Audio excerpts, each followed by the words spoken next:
রক্তদান জীবনদান, রক্তদান মহৎদান। পশ্চিম মেদিনীপুর শতবর্ষের আলোকে আলোকিত করতে দাঁতন 2 ব্লকের ললাট গঙ্গাধর পাঠশালাতে অনুষ্ঠিত হলো রক্তদান শিবির। মুমূর্ষু রোগীদের জীবন বাঁচাতে রক্তের প্রয়োজনীয়তা অপরিসীম হয়ে দাঁড়িয়েছে। তবে রক্তের চাহিদার তুলনায় যোগান অনেক ক্ষেত্রে কম থাকায় বহু রোগীর আত্মীয়দের ব্লাড ব্যাংক থেকে নিরাশ হয়ে ফিরতে হচ্ছে।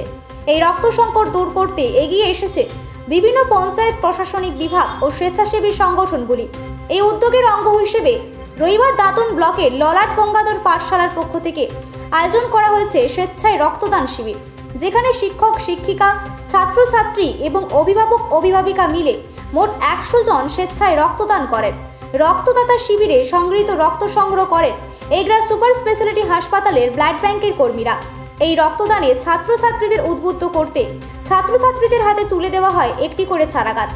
আজকের এই মহতি কর্মসূচিতে উপস্থিত ছিলেন স্কুলের ভারপ্রাপ্ত প্রধান শিক্ষক সমীর কুমার গিরি, উৎসব কমিটির সভাপতি শিশির কুমার প্রধান, স্কুলের প্রাক্তন প্রধান শিক্ষক নবকান্ত জানা, দাঁতন 2 ব্লকের শিক্ষা কর্মাধ্যক্ষ শঙ্কর ভূঁইয়া সহ এক ঝাঁক অতিথি। ভালো লাগলো, আমার প্রথমবার রক্ত দিলাম বিদ্যালয়ে। আমরা এখানে পড়েছি, এখানে ভালো অনুভূতি হচ্ছে। অন্যদেরকে বলবেন রক্ত দেওয়ার জন্য? হ্যাঁ, সবাইকে বলবো। দেখুন, আমাদের বিদ্যালয়ে ললাট গঙ্গাধর পাঠশালা হাই স্কুল উচ্চ মাধ্যমিক 1926 সালে এই বিদ্যালয় প্রতিষ্ঠিত। মুগবেড়িয়ার রায় সাহেব গঙ্গাধর নন্দ এই বিদ্যালয়টা প্রতিষ্ঠা করেছেন।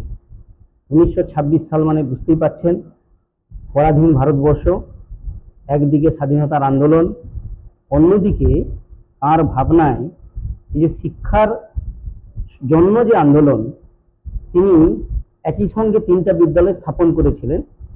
1911 সালে মুগবেড়িয়া গঙ্গাধর একাডেমি, 1919 সালে বেল্লা গঙ্গাধর একাডেমি এবং 1926 সালে আমাদের বিদ্যালয়। তাহলে 15 বছরের